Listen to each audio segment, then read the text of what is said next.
Welcome to Massive Beers. My name is Matt. We do the beer stuff here. Victory! I want to do the Johnny Drama victory. Victory Brewing. Yeah. Pretzel beer. Toasted ale with sea salt. Okay. It's been a while since I had a Victory beer. Holy shit. 7.2, 7.5%. I assume this is a low ABV beer. 7.5%. Big beer. Relative. You know, you're talking about toasted ale with sea salt. My brain assumed it was kind of 5.5%. So we're drinking something with a little bit of heft to it. That combination of a toasted ale with sea salt, it has me a bit intrigued. Let's see here. We have, here at Victory Brewing Company, we love putting creative twists on traditional beer styles. Speaking of twists, our newest release, Pretzel Beer, delivered notes of warm, freshly baked pretzels with a toasted, slightly sweet finish using natural sea salt and a robust caramel malt. This is 7.5% toasted ale, takes all the special about a traditional strong ale and cranks it up a notch. Okay. I just assume, I don't know, when I think of pretzel beer, I think of drinking beer, I think of, Märzen or, just like Oktoberfest, something along those lines. So having it be kind of a strong ale, 7.5%, darker than what I thought it was going to be. Even with them talking about toasting and strong ale, I did not expect it to be that level. That's a dark beer. All kinds of surprises coming from Victory on this one.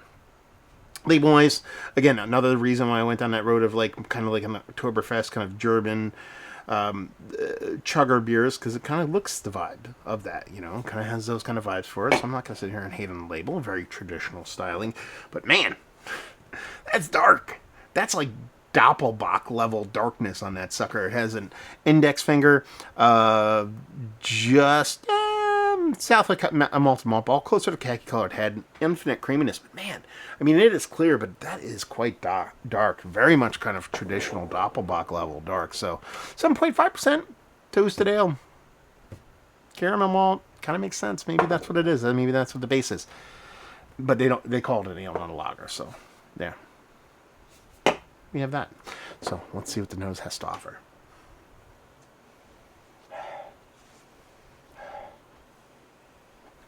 Honestly, just on the nose, literally on the nose, it just is this nice caramel, malty, a little toasty jam going on. Nothing roasty, nothing over the top, a little toastiness, a little toasty brown bread, a little pretzel action going on there.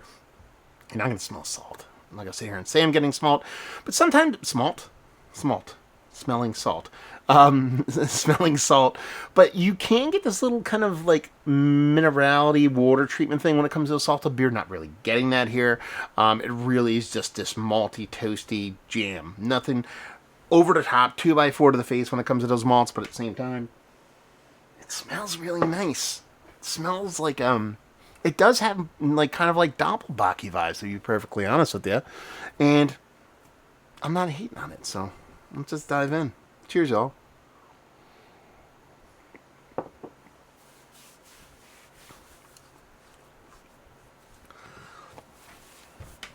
That is a fun beer.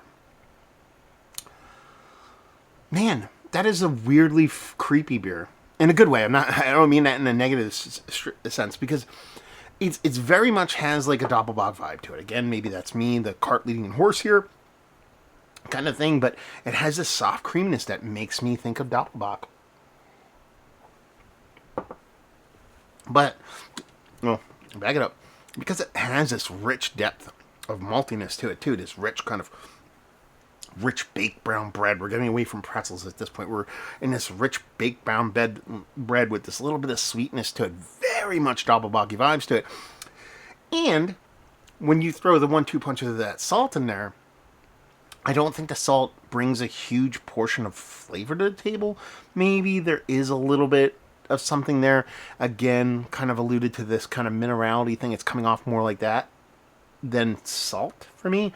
But what it does do, it makes the beer squeaky clean, and it gives it almost like a lager kind of drinkability to it. Because for me, a dash of salt in a beer, or a dash of salt added to the brewing of a beer, it just makes the beer tighter. It makes it a little crisper. It makes it a little bit more drinkable. So you're kind of like creating a Doppelbock from an ale kind of perspective with the dose of the salt here. And I'm game for it. This is a really tasty beer.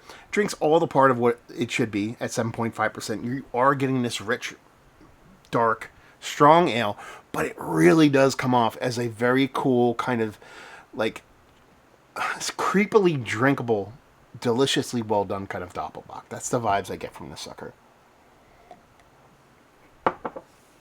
Beautiful mouthfeel.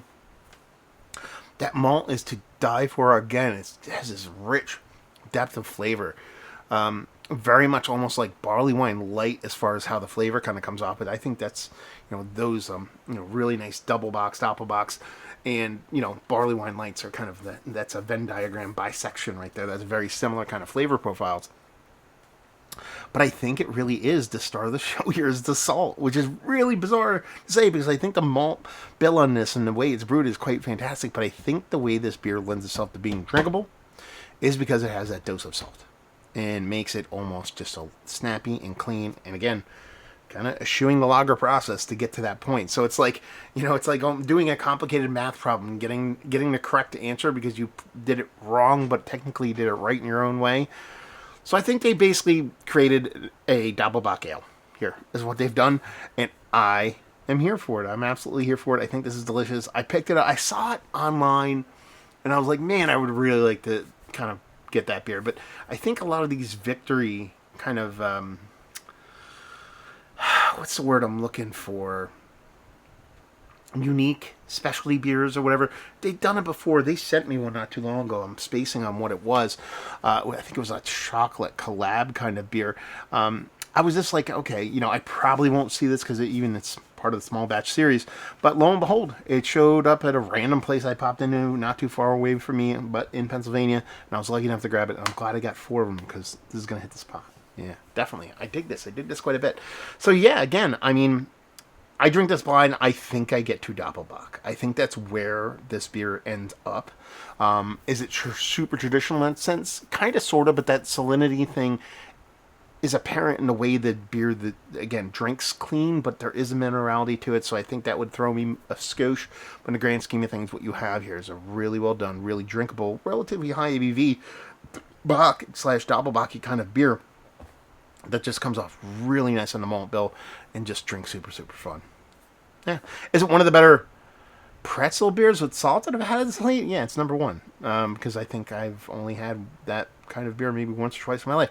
It's one of the more interesting beers I've had as of late, yes. And from there, it really does deserve kind of a Mount Rushmore status because of the combination. Is it one of the better Doppelbocks I've had that's not a Doppelbock? Again, yeah, that kind of works there too. So yeah, I don't know what I want to say other than hopefully you guys enjoyed the review. Did I cut my thing? It's one of the better ones. Yeah, price point. Oh, I didn't talk about that. I want to say this was higher, maybe like 16 or 17 bucks, and leave you with, but with the ABV, yeah, and leave you with if you like what we like this. If you like Doppelbocks, you'll like this.